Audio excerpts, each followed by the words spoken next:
Bueno, buenos días para los que no me conocen. Mi nombre es Yasmani Herrera y el director de esta investigación es el doctor Humberto Darwin Franco.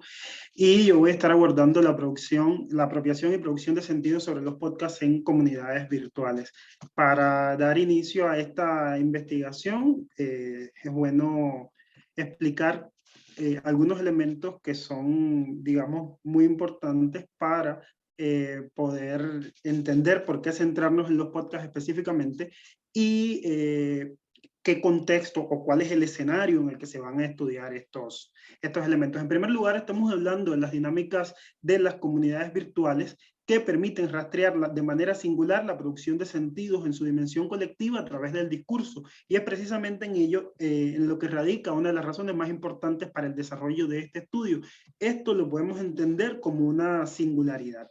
Por otro lado, los podcasts constituyen un producto emergente de la cultura popular desarrollado para Internet que permite el desarrollo de prácticas de recepción específicas y, por supuesto, este elemento es también una singularidad que nos permite enfocarnos para poder desarrollar la investigación, y el escenario fundamental van a ser las comunidades virtuales, en tanto constituyen un núcleo de socialización fundamental en la contemporaneidad, y en ellas específicamente los podcasts devienen en una materia significante a partir de la cual se pueden tejer relaciones sociales que permiten la configuración y consolidación precisamente de estas comunidades.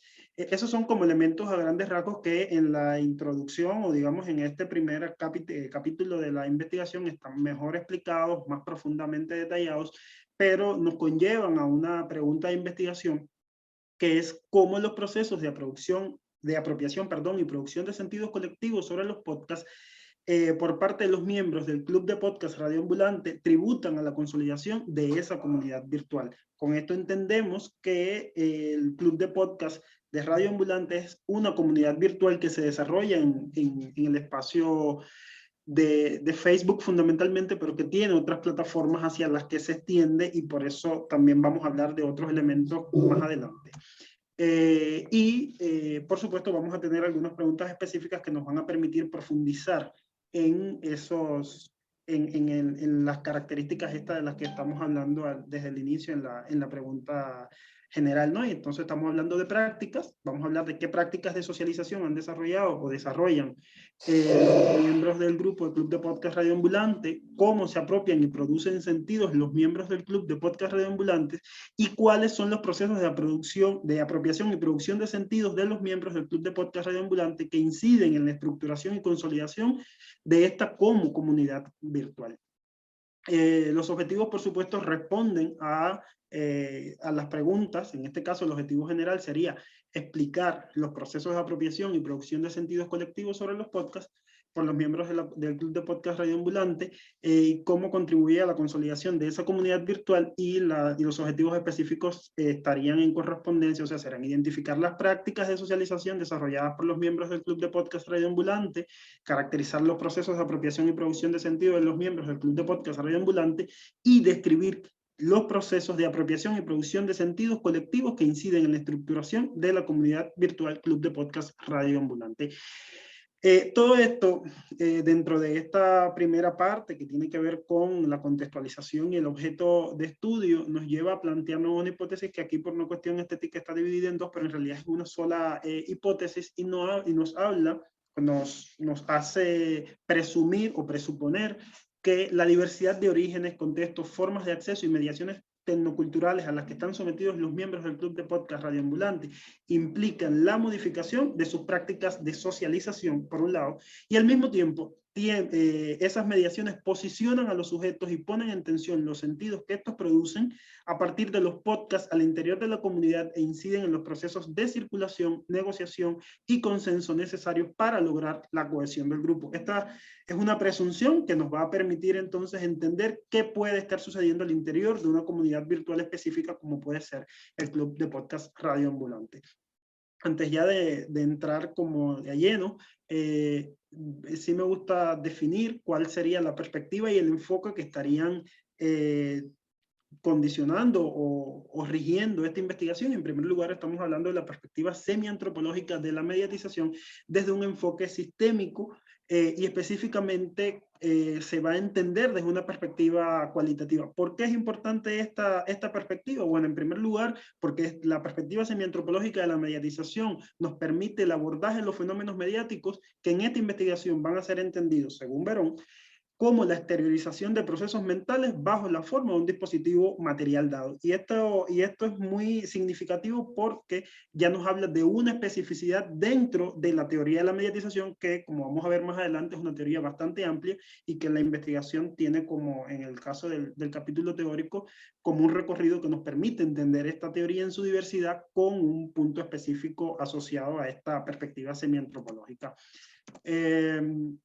Y el otro elemento que por supuesto tiene que ser central es identificar esa unidad de análisis. Y entonces estamos hablando de qué cosa es el club de podcast radioambulante. En primer lugar, estamos hablando de una comunidad de más de 10.000 miembros con presencia en varias plataformas, o sea, tiene un espacio, digamos, formal y en la investigación intentamos notificar cómo su conformación a partir de febrero del 2018 es como su conformación formal, pero tiene una existencia previa y que también se ha ido extendiendo a varias plataformas. Estamos hablando de una comunidad que se puede entender como virtual, interpretativa e imaginada y en el cuerpo del aparato teórico intentamos explicar por qué cada una de estas características es significativa.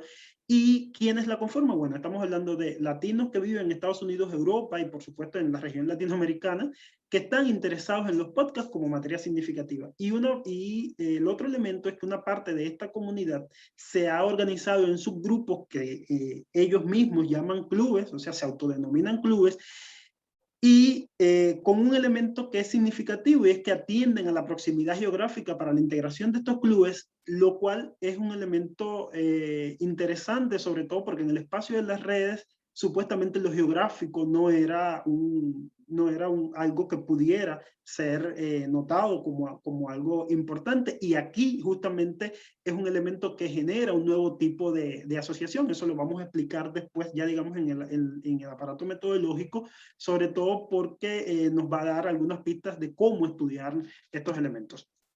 Ahora, en el estado de la cuestión, antes de entrar al cuerpo del estado de la cuestión, es importante hablar de la metodología que se utilizó. Estamos hablando del proceso interactivo de revisión de la literatura, y este es un modelo que nos ofrece un marco metodológico para ubicar bibliografías, teorías y enfoques de investigación con el fin de facilitar la revisión. Se consideraron materiales válidos, artículos, tesis de maestría, doctorado, así como capítulos de libros y libros que abordan ejes temáticos como el podcasting, las apropiaciones y la producción de sentido, y también las comunidades virtuales. Y la búsqueda se realizó en bases de datos indexadas como Google Académico, Sage, ResearchGate, tanto en español como en inglés. Esos ejes se organizaron en 8 ítems que están debidamente consignados en el índice de la investigación, y estamos hablando de elementos que se pueden considerar condiciones para la recepción, usos que aquí van a ser entendidos como usos con sentido, apropiaciones que se van a entender como procesos situados y orientados a un fin, producción de sentidos. Y en el caso de los podcasts, este estado de la cuestión nos permitió hablar de 3 enfoques teóricos fundamentales para el abordaje de los podcasts, que son los usos y las gratificaciones, las representaciones sociales y la recepción, como 3 núcleos teóricos fundamentales. Y por supuesto también se hizo un recorrido por los abordajes que han tenido las comunidades virtuales, por supuesto en los últimos 25 años fundamentalmente, con algunos autores que son centrales para ello. ¿De qué va el capítulo del estado de la cuestión? Bueno, se consideran a los podcasts, en primer lugar, y esto es una definición importante, como un formato que tiene un carácter técnico y una relación estrecha con los ambientes en los que es posible su uso según las condiciones para la recepción, como ya habíamos dicho anteriormente. Los usos con sentido permiten comprender la complejidad de los procesos de apropiación más allá de la utilidad prevista por los creadores de las tecnologías para desarrollar un proceso de expansión de los mismos en correspondencia con las apropiaciones. Estos postulados son sostenidos fundamentalmente por autores como Martín Barbero desde el año 1987 y en una actualización de 2 autoras cubanas, Ceballos y Marreros, en el año 2016, son quienes más profundidad le han dado a estas tesis. Por otro lado, las apropiaciones, que por supuesto es un concepto fundamental para la investigación, aunque hacemos un recorrido por varios conceptos de apropiaciones, perdón, hay un concepto fundamental que es el que nosotros asumimos, que es el de Luis Ricardo Sandoval, es un concepto del año 2019, él hizo su tesis de doctorado sobre las apropiaciones precisamente, y una de las cosas que él habla, o una definición que él da, es que una apropiación no es más que una interpretación que permite reforzar una cultura en particular, y este proceso puede tener un carácter instrumental que es optativo, y me parece que este concepto de apropiación es fundamental, y además nos permite establecer un conjunto de relaciones que más adelante van a ser explicadas. Y por supuesto se puede explicar que es una relación con una tecnología mediática, no necesariamente implica su incorporación a la cotidianidad o a la identidad de los sujetos, si esta acción no responde a una necesidad para que la tecnología tiene necesidad de, o posibilidad de satisfacer, perdón. Y la producción de sentidos ha sido estudiada desde múltiples formas. Una de las investigaciones más completas al respecto es de la investigadora cubana María Margarita Alonso, el año 2010, quien desarrolló un modelo a partir de una crítica al trabajo de Guillermo Orozco el año 1991, y ella, a partir justamente de los conceptos que aporta el profesor Guillermo Orozco, aporta 3 categorías como asimulación funcional, incorporación racional y reapropiación personal. ¿Cuál es para mí el debate más importante que establece María Margarita Alonso? Bueno, que permite modelar cómo se dan los procesos de apropiación y producción de sentido. Sin embargo, yo creo que la deficiencia fundamental está en el hecho, y por supuesto en el texto también está, es como la crítica fundamental, en que reduce los procesos de apropiación y producción de sentidos justamente solo a la dimensión individual. Y en este caso, autores como Thompson y la propia Alonso y el propio Orozco hablan de la necesidad de entender e identificar a las negociaciones como un proceso clave para estudiar las producciones de sentido. Sí es bueno significar que estas negociaciones, por supuesto, no se dan en abstracto, sino que tienen o que responden a procesos de tensión entre las distintas interpretaciones, y por eso el concepto de Sandoval nos es útil, porque habla de una diversidad de interpretaciones, o nos dice que hay múltiples interpretaciones que se pueden entender como apropiaciones, y por supuesto esto entra en tensión porque tiene que ver con la hipótesis que hemos estado planteando, de que depende, por supuesto, de condiciones tecnoculturales, sociales, diversidad de orígenes y tal, que determina, por supuesto, esas interpretaciones. Y los podcasts, por supuesto, han tenido distintos abordajes empíricos, pero no han tenido, digamos, un abordaje de la dimensión colectiva. O sea, se ha hecho un análisis de la producción de sentidos, se ha hecho un análisis de las apropiaciones, pero no cómo esa producción de sentido evoluciona hacia un carácter colectivo para conformar comunidad alrededor de ellos. Ahora, específicamente las comunidades virtuales, que son, digamos, el escenario, son fundamentales en este estudio porque dotan a la investigación de un escenario, ya lo decía, y estructura un conjunto de relaciones y prácticas que pueden ser rastreadas. Yo creo que este es un elemento muy importante porque antes de la existencia de las comunidades virtuales, era muy difícil rastrear cómo se establecían esos nexos, cómo se establecían esos vínculos entre los grupos de esa comunidad, y por tanto poder rastrearlo es lo que nos va a permitir entonces cumplir con el objetivo de describir qué pasa, cómo se establecen esos nexos al interior de las comunidades. Un investigador español, Vallespín, sostiene que la comunidad virtual tiene rasgos propios diferentes a los de los característicos de las interacciones cara a cara con su sentido técnico o los más abstractos en la sociedad, y afirma que sirven para dotar de una mayor consistencia y perdurabilidad los vínculos sentimentales de amistad y de afinidad que antes, por la separación geográfica de otra índole, se perdían con el devenir de la vida. Esta estaba la cuestión, me dio un conjunto de pistas metodológicas que me sirven como punto de partida, sobre todo para el desarrollo de una propuesta que vamos a detallar más adelante. Galvez en el año 2005 propone para estudiar las comunidades virtuales que se puede hacer a través de una secuencia de acontecimientos que se van a denominar episodios, como esos acontecimientos entendidos en una lógica que permite estructurar un sentido único, ¿no? Y en ellos es fundamental entender los posicionamientos, ese es otro aporte de esta investigadora, de los sujetos para comprender cuáles son los sentidos colectivos que se configuran en las comunidades. O sea, estos posicionamientos son, por supuesto, a partir de esas interpretaciones que hemos estado comentando anteriormente y que tienen que ver con las apropiaciones como base o como sustrato. De este estado de la cuestión podemos sacar un balance inicial, y es que la recepción de podcast es solo posible donde las condiciones estén dadas para el desarrollo de ese proceso, que los procesos de usos, apropiaciones y producción de sentidos colectivos se deben entender como procesos situados, es decir, que van a estar determinados por la comunidad que se estructura a su alrededor, y que las comunidades virtuales constituyen un núcleo de socialización importante para la recepción de los podcasts, en tanto estos últimos son una materia significante que permite configurar lazos afectivos entre los miembros de esa comunidad. Ya pasando, digamos, al capítulo teórico propiamente dicho, hay que entender a la teoría de la mediatización como una teoría general. O sea, es una teoría que abarca múltiples, en el texto está explicado, abarca múltiples perspectivas, y los autores fundamentales que se pueden mencionar que han desarrollado esta teoría, podemos hablar de Andreas Hebb, de Knut Lumbye y de Mark Deus. En el caso de Mark Deus específicamente hay dos textos, y es a la propuesta en la que apostamos dentro de la investigación, que nos habla de las vidas mediáticas, y su postulado fundamental es que la vida transcurre en los medios entendidos aquí como tecnología. Y por otro lado, André Jansson, también en el año 2014, nos dice que considera los medios como ubicuos e indispensables, y esto ya nos va dando también el sustrato para entender cómo la mediatización transforma, trastoca la vida de las personas.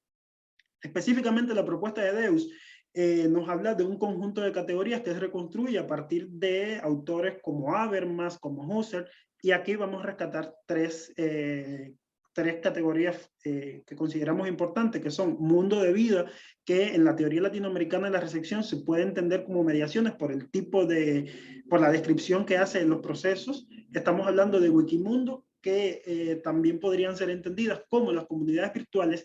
Y yo creo que el aporte más importante está en lo que él denomina lugar en el mundo, que es, digamos, una fusión entre mundo de vida y Wikimundo, porque nos habla de una dimensión otra, una dimensión diferente y nueva, donde se van a desarrollar las relaciones sociales a partir de lo que significa la mediatización.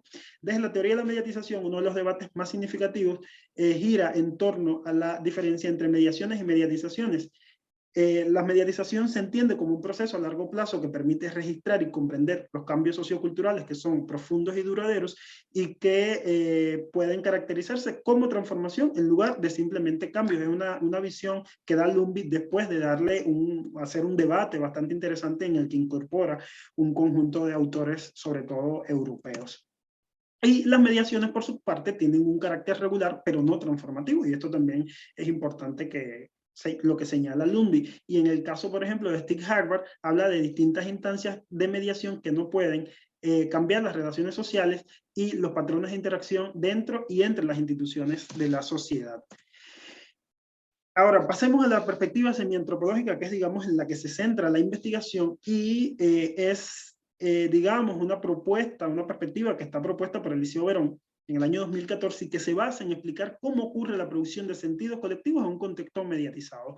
Por eso, por supuesto, que en este análisis será central el concepto de semiosis social, que este autor entiende como la dimensión significante de los procesos sociales, y precisa que este es el estudio de los procesos sociales en tanto procesos de producción de sentidos.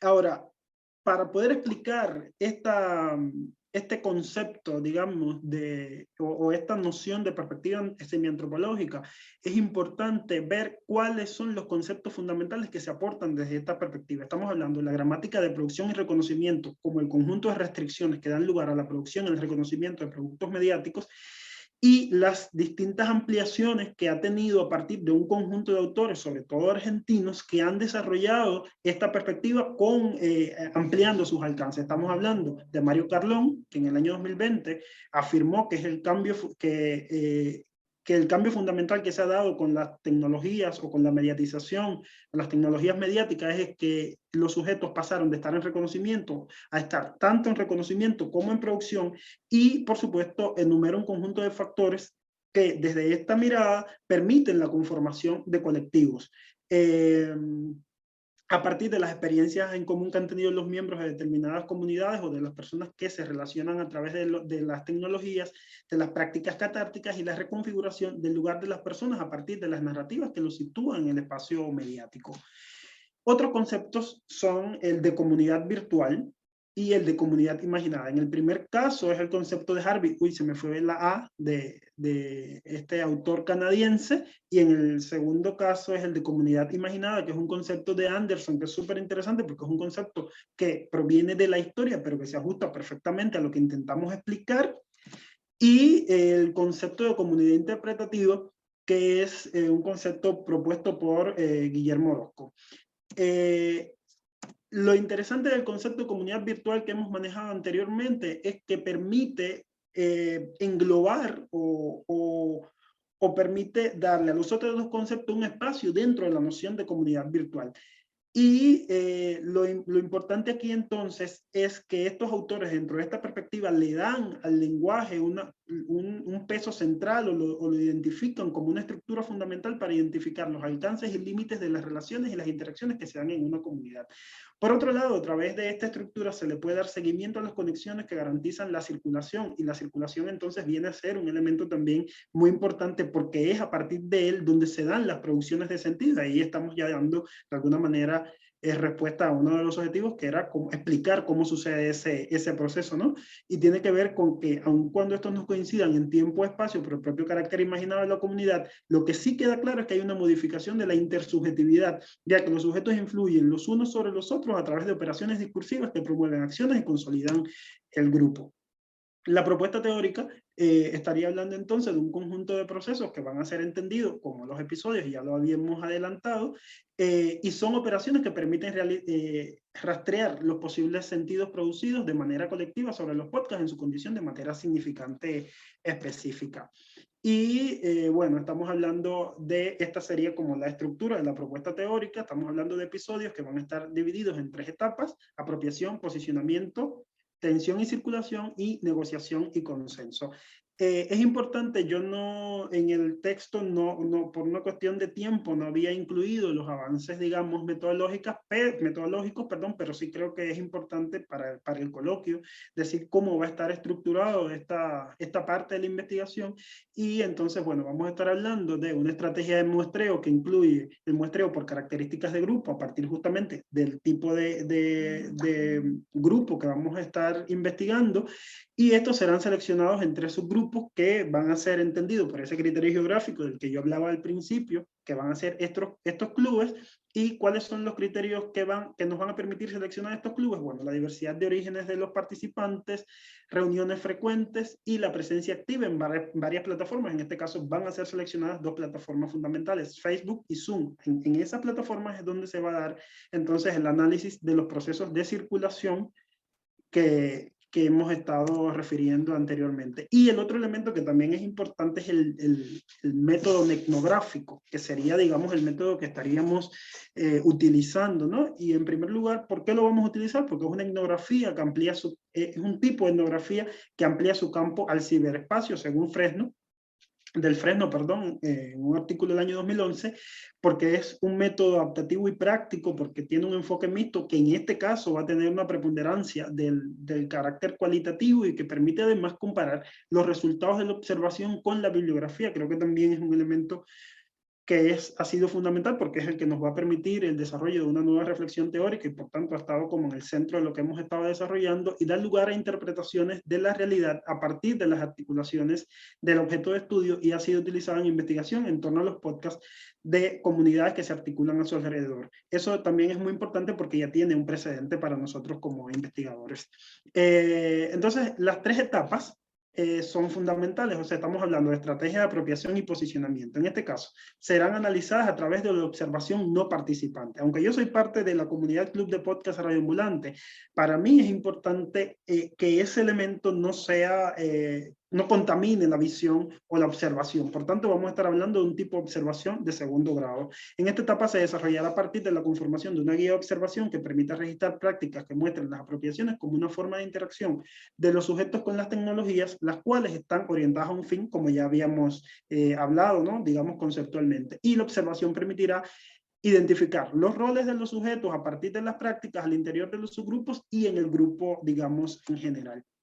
En el caso de la circulación y la atención, el análisis del discurso permitirá rastrear las posibles interpretaciones. Ya habíamos hablado que el discurso es una materia fundamental y en este caso entonces nos permitirá seguir las interpretaciones de los oyentes sobre los podcasts presentados a partir de sus posicionamientos y al mismo tiempo identificar las posibles tensiones que se pueden dar basadas en la diversidad de procedencias. Y la estructura de los episodios permitirá seguir el hilo discursivo, o sea, como vamos a entender que es una serie de acontecimientos que se puede dar en distintas plataformas, por tanto, podemos seguir ese hilo de acontecimientos a través del discurso, tanto en Facebook y cómo se mueven a Zoom y cómo estas regresan nuevamente a Facebook, digamos, para hablar de lo que viene en la próxima etapa, que sería el consenso, y de este modo se podrán rastrear las producciones de sentido que resultan del quiebre que se produce por el paso de los oyentes del reconocimiento a la producción y viceversa, en lo que se puede entender, según Verón, como semiosis social. En la aplicación de esta técnica será posible entender las apropiaciones como interpretaciones que dan lugar a las producciones de sentido, y esto responde específicamente al segundo objetivo de la investigación. Y en el caso de la negociación y el consenso, estaríamos aplicando dos técnicas: el análisis del discurso, por supuesto, porque estamos hablando de la negociación, que tiene un carácter estratégico y que específicamente se va a ver esta particularidad en la plataforma de Zoom, pero también vamos a estar haciendo análisis del discurso audiovisual, porque las imágenes nos permitirán comprender las relaciones e interacciones que tienen lugar durante las negociaciones más allá del estrictamente verbal. Resulta que al ser un tipo de comunicación que se da a través de las pantallas, habría que ver cómo conforman sus cuadros, cómo se relacionan a partir de la visualidad que establecen estos sujetos, y entonces estaríamos, digamos, complementando. Y la triangulación de datos, por supuesto, sería una técnica que también estaríamos utilizando. Y en el caso del consenso será comprendido como la expansión máxima, o expresión, perdón, máxima de la producción de sentidos colectivos, y será rastreable a través de los enunciados, que circulan de regreso a Facebook desde Zoom. O sea, que estaríamos siguiendo cómo esas lógicas discursivas se mueven de un lado al otro. Y a partir de este análisis será posible explicar las prácticas que contribuyen a la consolidación del grupo, y esto estaría respondiendo, digamos, al objetivo número 3 de la investigación. Creo que ya terminé. Perfecto, muy bien. Muchas gracias, Yasmani. Estamos sobre el tiempo. Pues bueno, en este caso, yo como moderador aquí, pero al mismo tiempo, pues como lector, pues me tomo la libertad de empezar los comentarios. Aquí quisiera pedirte, Darwin, ¿me podrías echar la mano si me puedes monitorear 15 minutos para no pasarme y no perderle? Te agradezco muchísimo. De acuerdo. Perfecto, pues antes que nada, Yasmani, pues bueno, ya nos habíamos presentado por acá. Me da mucho gusto estar por acá leyéndote. Me parece un trabajo, me pareció muy grata la experiencia de leer tu trabajo, tu avance. Generalmente, ¿no? Cuando estás leyendo por primera vez, el ojo de uno pues se vuelve más como sensible a los detalles. Estamos viendo dónde están las cuestiones de forma, las cuestiones de estructura, y tu trabajo se lee muy bien. Escribes perfectamente, se ve que entiendes perfectamente de lo que estás hablando y lo sabes expresar, es decir, en términos expositivos también tu trabajo es muy bueno. Me parece interesantísimo y me parece súper pertinente también lo que estás haciendo. Entonces, muchos de mis comentarios de lo que te voy a decir ahora, los traigo también escritos para podértelos mandar y para poder ahorrar tiempo, están pensados más en términos de: estoy leyendo un trabajo que creo que vale mucho la pena y que con ciertos consejos podrías acabar por darle, estás a buen tiempo de llevarlo por el mejor camino y que pueda darle a quien vaya a utilizar tu investigación más adelante, porque para eso son las investigaciones, son para poderse usar, más allá de ser un rito iniciático, de ser una serie de cosas, es algo que tú vas a hacer para que alguien más lo pueda aprovechar para hacer cosas. Entonces, en ese sentido, para aprovechar tu trabajo y que pueda ser más, en ese sentido, más útil, ¿no? En el sentido de dejarlo muy armado, te leo lo siguiente. Dice: ahí te va. De pronto veo anunciados muchos y distintos procesos. Cuando estoy leyendo yo las primeras 2 hojas, lo primero que yo veo es enunciados como 7 u 8 grandes procesos que intervienen y transversalizan toda la investigación. En un primer momento es difícil saber realmente a qué te vas a enfocar, en qué te vas a abocar.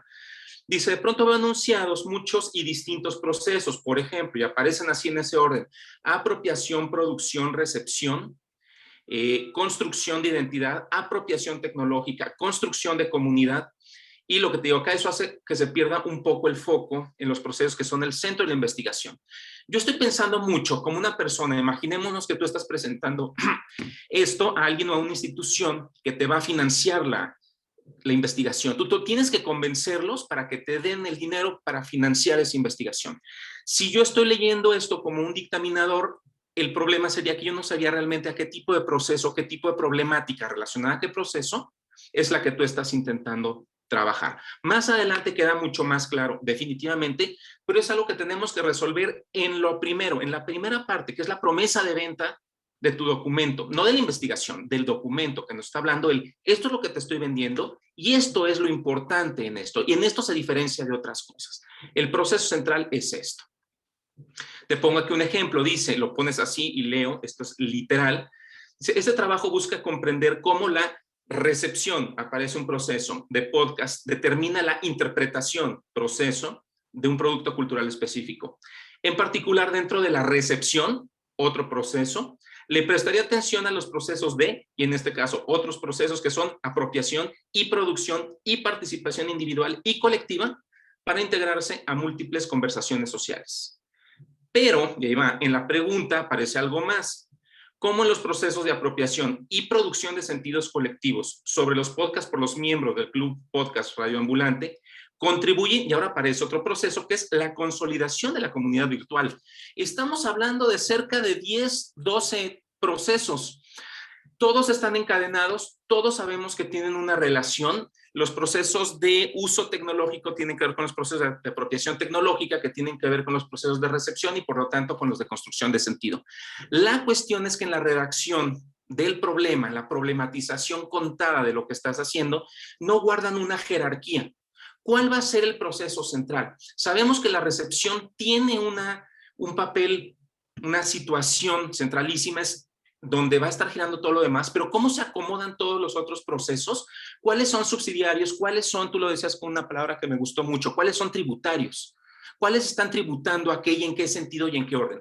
Esto es importante, ¿por qué? Porque resulta ser que dependiendo del grado de dependencia o de tributación que tenga un proceso sobre otro, es que el proceso metodológico nos va a llevar a una u otra ruta de ensamblaje del proceso de producción de datos. Es decir, básicamente el cómo estás levantando campo, el cómo vas a levantar, con qué estructura vas a levantar campo. Por eso, ¿no? Sobre todo porque nos va a llevar, no es un problema solo teórico o conceptual, sino que es un problema que se va a traducir en procesos metodológicos al final de cuentas, ¿no? Por acá te digo otra cosa, dice, ojo con la idea de comunidad virtual. A ver, la vi por todos lados. Está bien, tú utilizas, o sea, esto no es para que dejes de utilizar un concepto u otro, tú podrás hacer lo que a ti te convenga más, por supuesto, esto siempre trabajándolo con tu director, pero a mí la cuestión de la comunidad virtual, no puedo dejar de ignorar algo, que es un tema que está en un debate completamente abierto y que está no solo es el debate, hay una controversia amplia en relación a este debate, que está muy abierto, la existencia o no existencia de un concepto que fue acuñado, estamos hablando ya a principios de los 90, finales de los 80, Howard Rheingold, estábamos hablando de él como fundador, y dice lo siguiente, ojo con la idea de comunidad virtual, porque el concepto ha entrado en un encendido debate sobre su suficiencia y solvencia actual. Por ejemplo, y particularmente en el campo de los estudios de etnografía virtual. Es decir, cuando alguien dice, voy a etnografiar a alguien que es un colectivo, en esto que se llama Internet, en ese momento surge siempre esa tentación de decir son comunidades virtuales. El problema es hasta qué punto, cuando yo tengo que convertir ese concepto llamado comunidad virtual en una instrucción metodológica, me permite traducir algo que existía en 1989 y que ahorita, en 2021, es otra cosa. Es decir, sencillamente, si hemos pasado de tener una web a una web 1.1, a una web 2.0, y ahora hablamos de la web semántica, los procesos a partir de los cuales se generan procesos de interacción en este espacio llamado Internet, da lugar a múltiples formas de entender esto que se llama comunidad virtual. Es decir, cuando yo quiero estudiar esos grupos, tengo que tener el concepto convertido en una instrucción metodológica que no me permite ignorar que hay un debate atrás sobre lo que entendemos por comunidad virtual.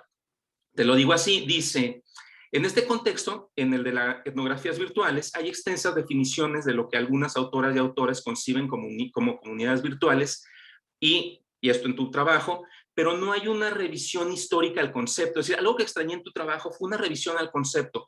Te digo sobre todo porque hay un debate amplio, muy amplio, sobre el uso que debemos hacer de este concepto, no para no mencionarlos, no, mencionarlo, pero en su debida situación.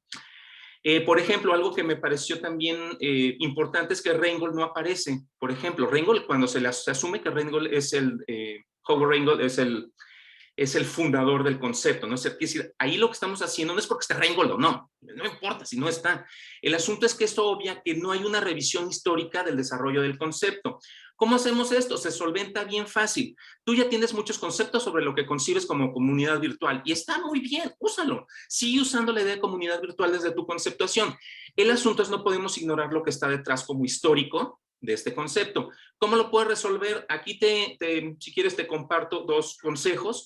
Uno, échate una vuelta, un clavado a los trabajos de Edgar Gómez Cruz. Supongo que lo debes de conocer, este colega latinoamericano nuestro, pero que está básicamente viviendo en universidades australianas hace ya casi 2 décadas y que trabaja mucho sobre este concepto, el de comunidad virtual, en relación a la cuestión de etnografías digitales. Y échale una mirada, échale una vuelta también a los trabajos que han estado haciendo Sarah Pink, porque ella tiene un estado de la cuestión básicamente sobre el concepto de comunidad virtual a través de los 3 estadios por los que ha pasado la web.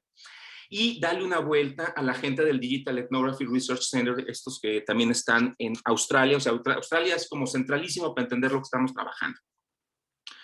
2, me voy por acá. Ojo con los conceptos. Tú, a ver, yo no voy a negar aquí que yo tengo una propia visión y que tengo ciertos sesgos y ciertos conceptos me causan problema, y te lo voy a decir por qué. Yo me dedico más bien a cuestiones metodológicas, y uno de los problemas que me suelo encontrar con las tesis y las investigaciones es que los conceptos son demasiado amplios, o semánticamente laxos, o semánticamente muy amplios.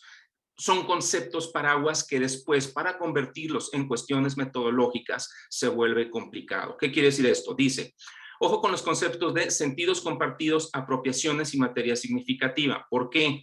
Son altamente abstractos, son términos paraguas, no tienen origen en definiciones fundacionales. Es decir, si tú buscas el origen de algo como materia significativa o sentidos compartidos, no lo vas a encontrar. ¿Por qué? Porque han sido conceptos que se han utilizado desde el sentido común, pero que no llevan a una definición, y por lo tanto vas a tener problemas a la hora de convertirlo en indicadores observables materialidades. Es decir, yo puedo decir que existe algo llamado sentidos compartidos. La cuestión es cómo lo vas a ver allá afuera. ¿Cómo vas a poder comprobar que existe un sentido compartido que está construido a partir de apropiaciones y significaciones sobre lo imaginario? Por ejemplo, estoy diciendo una cosa cualquiera, ¿no? Donde aparecen conceptos que suelen ser que suelen asumir este tipo de problemática. Entonces dice, son altamente vagos y por eso complica hacerles una arqueología o un trazado histórico, determinar su amplitud semántica y, en última instancia, operarlos metodológicamente al intentar convertirlos en categorías indicadores y observables.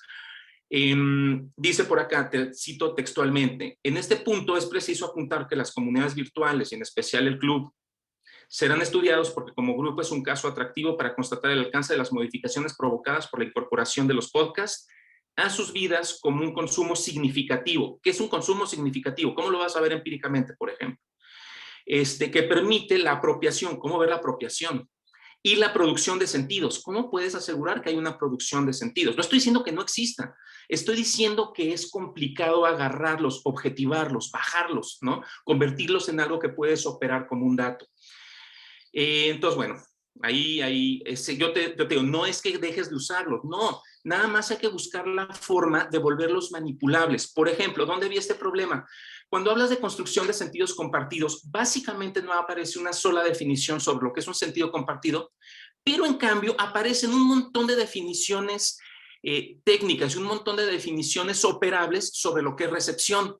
Pero entonces, recepción no es construcción de sentidos compartidos.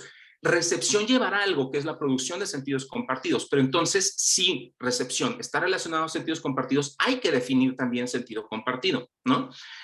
Por eso, entonces, ahorita estás a buen tiempo para ir pensando cómo operar metodológicamente esto, cómo convertirlo en operaciones empíricas que te van a generar datos manipulables, rastreables, operables, ¿no?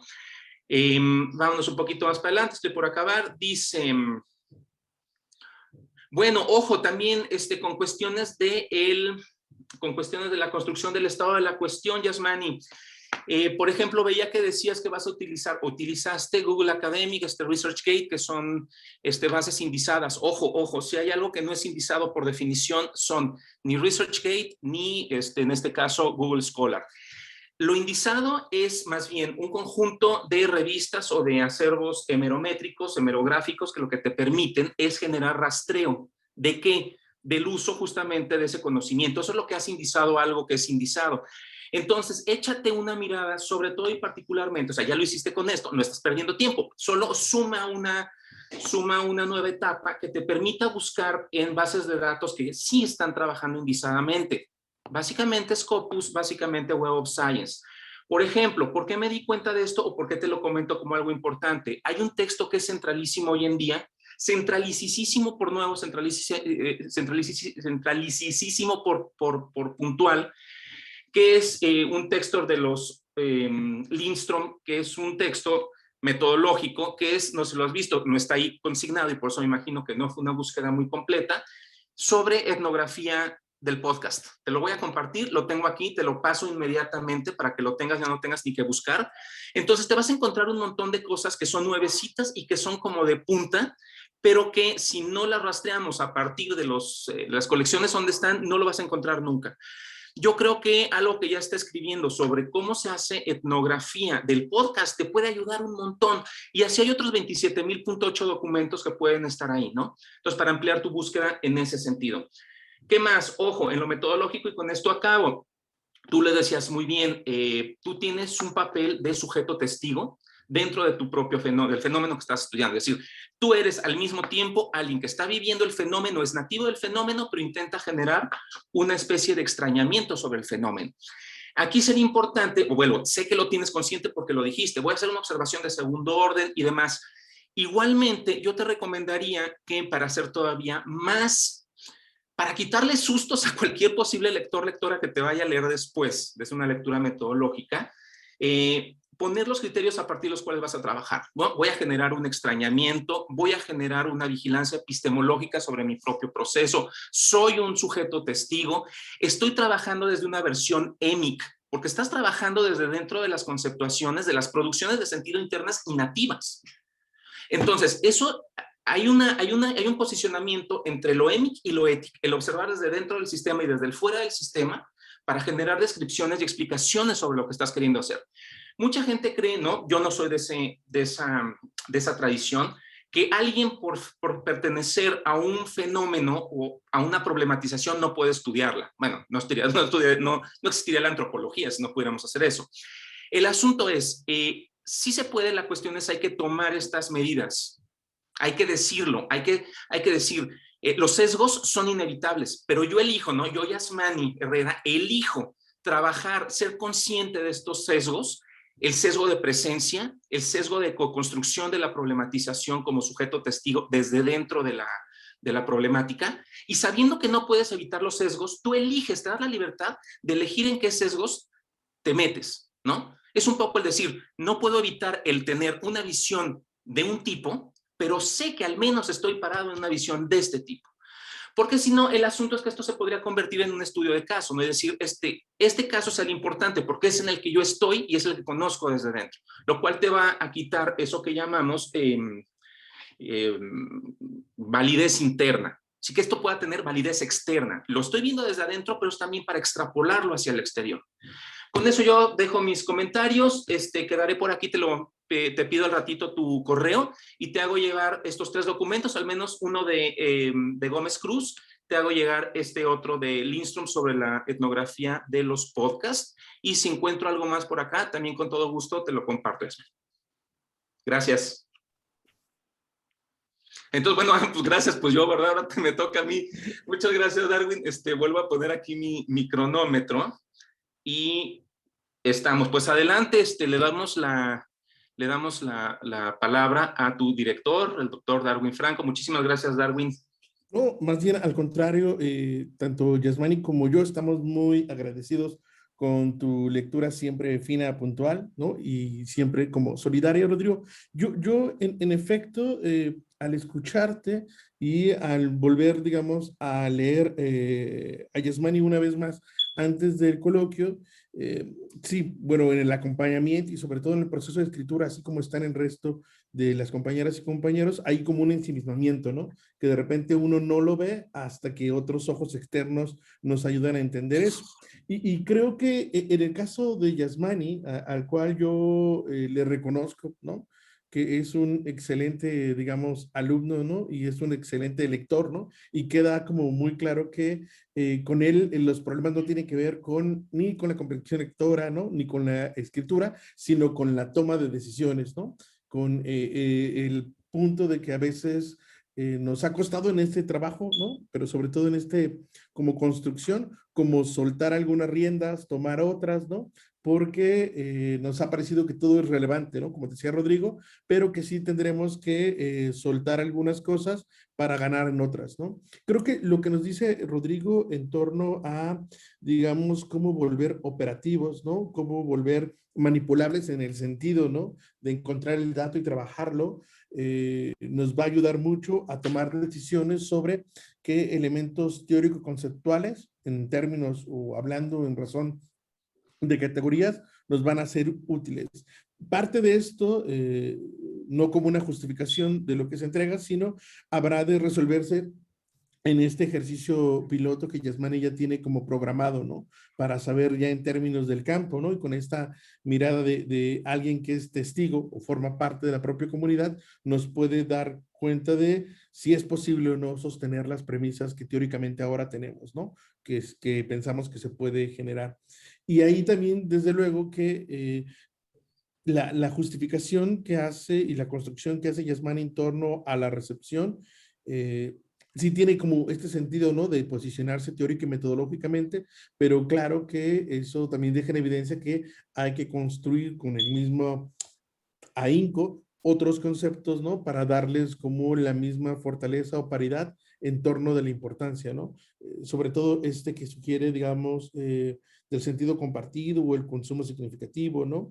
Y desde luego, aquí Yasmani tiene bien claro cómo hacer ese proceso, que es un proceso, digamos, de estos conceptos amplios y paraguas, que él lo hizo muy bien en torno de la mediatización, pero que a lo mejor nos falta hacer en torno a estos otros, ¿no?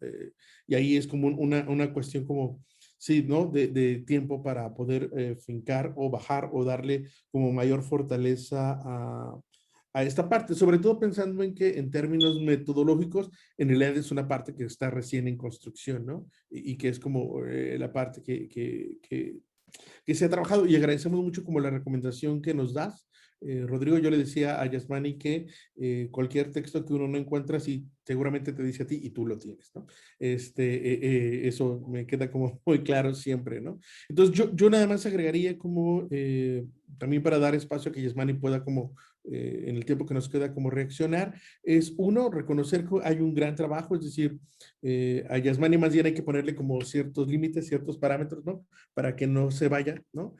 Pero en realidad es un asunto ahora más bien de decisión, de soltar cosas que en su momento nos dieron seguridad para tomar otras y asumir el riesgo de tomarlas, ¿no? Y que implicará como esa fortaleza en el campo. Y coincido con Rodrigo, es un trabajo no solo relevante, sino en realidad también es un trabajo pionero, sobre todo hablando, digamos, de que en un contexto como el pandémico, y Yasmani también da los datos ahí en el texto, el podcast es de los productos mediáticos que mayor crecimiento ha tenido. No porque antes no existiera, o sea, el podcast lleva mucho tiempo existiendo, solamente que ahora ha habido una especie como de apropiación, pero yo sobre todo creo que está afincado como en dos posibilidades muy comunicacionales, ¿no? El charlar, ¿no? Y el escuchar la charla, ¿no? Que también tiene que ver mucho con nuestras matrices culturales y que ahora ha cobrado con mucho sentido, no solo en esta comunidad que es icónica en términos de la generación de podcast, sino porque es como de lo que más escuchamos, ¿no? Y de distintos tipos de podcast. Y yo creo que una de las fortalezas que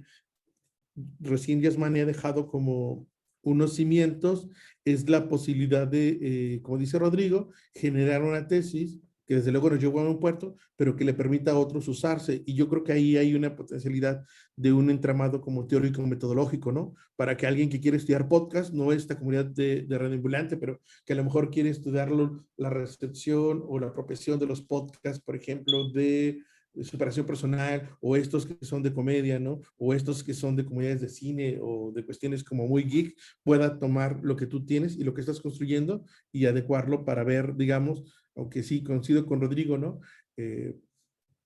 A veces es como bastante cómodo, ¿no? Hablar de la que existe una producción social de sentido, porque de hecho existe y está, ¿no? Y todos somos como partícipes, pero luego, ay, ¿cómo le hacemos para en realidad saber que eso es una apropiación o no una significación? Es decir, ahí es como el reto que tenemos. Y yo más bien agradecerte, Yasmani, por dejarme acompañarte en este proceso y siéntete orgulloso, ¿no? De lo que en este año has alcanzado, ¿no? Eso es para mí importante. Muchísimas gracias. Muchísimas gracias, Darwin. Pues tenemos entonces unos minutitos, tenemos 10 minutos, Yasmani, pues adelante si quieres comentar algo. Una disculpa anteriormente con Trinidad.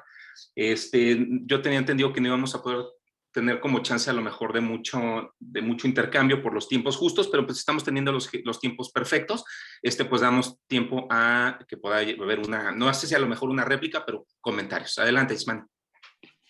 Sí, no, o sea, ni siquiera, no es es más una cuestión de ubicación, ¿no? Lo que quería responder sobre todo el tema de Rheingold, que por supuesto es como central, y una de las cosas que sí lo tengo revisado y no sé, a lo mejor no se dio cuenta, pero sí está consignado, y lo que pasa es que lo que le hago a Rheingold es una crítica respecto, por ejemplo, a otros conceptos, porque lo que pasa es que lo que se dice o lo que otros autores han dicho es que era una visión optimista en extremo de lo que eran las comunidades virtuales en ese momento, ¿no?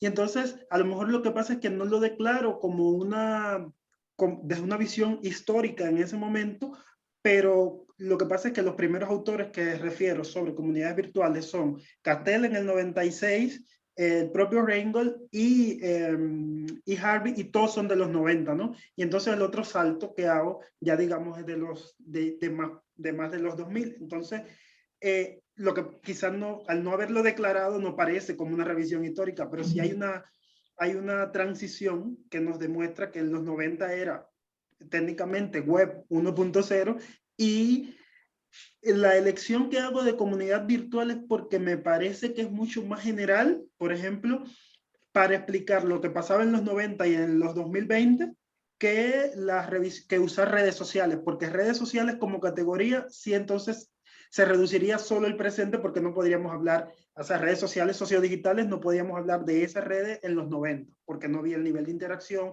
en fin, pero creo que esas cositas, si lo preciso bien en la investigación, sí resuelve el problema, ¿no? Yo creo que ese sería una solución evidente. Y otro detalle, yo creo que, y me da mucha certeza, que la perspectiva semiantropológica es, digamos, instrumentalmente, o sea, metodológicamente, da mucha fuerza, mucha posibilidad real de operacionalizar las categorías. O sea, y sobre todo porque el discurso nos permite ver, si entendemos la apropiación como una interpretación, a través del discurso y de la manera en la que las personas o los miembros de la comunidad se refieren a los podcasts, nos está hablando en primer lugar de una incorporación, y por eso las categorías estas que habla María Margarita Alonso, que son incorporación racional y todo lo demás, o sea, son conceptos que ya después específicamente en lo metodológico, cuando lo operacionalice, me va a permitir decir que a través del discurso yo puedo rastrear una incorporación racional.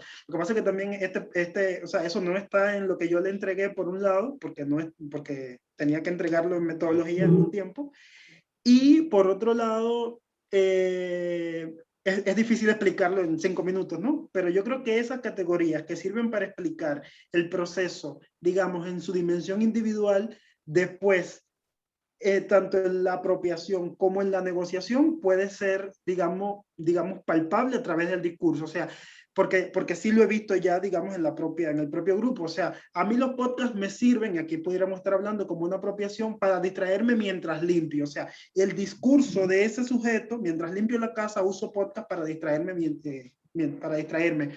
Ahí está hablando que hay una apropiación del podcast porque ese podcast está diciendo cómo ese sujeto lo usa y para qué le sirve, ¿no? Y entonces otros sujetos o refuerzan esa tesis o la disuaden y ahí, por eso digo que esa perspectiva semiantropológica es muy fuerte, es muy potente, es muy útil para hablar desde el discurso cómo se operacionaliza, digamos, esos conceptos. Era solo eso, ¿no? Pero ya, digamos, cuando ya lo tengan más concebido, será más fácil de entender. Sí, no, suena muy bien, Yasmani. A ver, no quiero que se entienda que como que no tiene forma, no tiene, lo que te comentaba un poco es, creo que la chamba que te toque, lo decía también un poco Darwin, que el trabajo, ¿no? La chamba, en lo mexicano, el trabajo que te va a llevar ahorita más adelante es un trabajo de limpieza, de reorganizarlo, ¿no? Está muy bien, vuelvo, a mí me dejó con un muy buen sabor de boca, ¿no? Lo entendí, creo que me dio la claridad de lo que querías hacer, y eso ya es muy bueno. Yo estaba pensando en algo, si trabajar la idea de comunidad virtual como algo contextual, pero para decir que las comunidades virtuales son comunidades de apropiación o comunidades interpretativas, chance eso te libra un poco del problema, y la idea de comunidad interpretativa ya lo estás trabajando desde antes, y creo que ahí sí puedes ver muchas cosas, porque si no te vas a meter, a mí lo que no me interesaría, estoy pensando como alguien que se dedica a estar leyendo cosas que escriben otros, ¿no? Es volver otra vez a una revisión insulsa, no insulsa porque no es importante, sino porque se ha escrito tanto sobre ella, sobre la idea de las comunidades virtuales. ¿Sí? El debate está, pero ya fue, o sea, ni siquiera dedicarle tiempo valiosísimo de tus 92 semanas de una maestría a revisar históricamente dónde están las... No, ¿para qué? Eso ya lo hicieron Gómez Cruz, ya lo hizo Sarapín, ya lo hizo otra vez Reingold, otra vez más adelante en sus nuevos trabajos. No, nada más rescatarlos y decir, las comunidades virtuales son importantes porque se dan ciertos términos, ciertos tipos de relaciones que son básicamente lo que tú quieres ver. Comunidades de interpretación, comunidades interpretativas, se producen sentidos compartidos en el sentido de que se comparten referentes que son significativos para la comunidad en relación a las prácticas que llevan a cabo en una situación particular. ¡Tarán! Exacto. Fisher, y eso te House, ayudaría mucho a empatarlo con esta noción de las recepciones múltiples, ¿no? De las cuales habla ahora Orozco y... Ahora sí y ahí incluso entra la jerarquización anterior de los procesos. Ya solito el modelo te da un modelo, te da un esquema con este modelo para poder articular todos los procesos en un orden y no en otro, ¿no? No sé, bueno, yo pensaba un poquito en eso, ¿no? Ahorita que platicábamos. Pues eso, nada más. Creo que ahora sí, andamos ya con el tiempo, entonces, si no hay alguien más que quiera decir algo más, comentar algo a Yasmani, ¿no? Pues bueno, pues muchas gracias, Yasmani, muchísimas gracias, Darwin, pues felicidades también ahora en mi papel de lector, digo, ¿no? Me parece un trabajo que hay que rescatar y hacerle cosas para que sea lo más, sacarle todo lo que tiene, ¿no? Que es potencialmente muy bueno.